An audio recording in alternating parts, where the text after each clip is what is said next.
मैं ऐसा नहीं चाहती कि लोग आपके बारे में वैसा सोचें जैसा मैं सोचती हूँ, लेकिन मैं ऐसा भी नहीं चाहती कि लोग आपके बारे में वैसा ही सोचें जैसा मैं सोचती हूँ। Okay, confused? सो आज का हमारा टॉपिक होने वाला है do what you love versus love what you do. जिसे हम प्यार करते हैं हमें वो काम करने चाहिए या फिर जो काम हम कर रहे हैं उसी से प्यार करना सीख लेना चाहिए। Actually both are correct because dude बिना प्यार के तो हम कुछ कर ही नहीं सकते। But I will choose love what you do because it's not always possible to do what you love, so it's better to love what you do.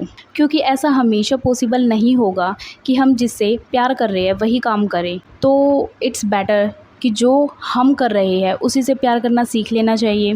And we have no control over what we get to do in our life, but we can surely control how we do that work so that we can enjoy what we are doing and be happy with it. Like if we are going to talk to any stranger, it might be a boy or a girl. Initially we don't know how to talk to that person, but once we start talking to them, we enjoy talking with them and eventually become friend. For example, अगर हम किसी stranger से बात करने जा रहे हैं, या तो वो बॉय हो सकता है या वो गर्ल हो सकती है। इनिशियली हम उसके बारे में कुछ नहीं जानते, but once we start talking to them, अगर हम उससे बात करना स्टार्ट कर देते हैं तो हमें उससे बात करनी अच्छी लगने लग जाती है and we enjoy what we are doing. So here we can say that love what you are doing.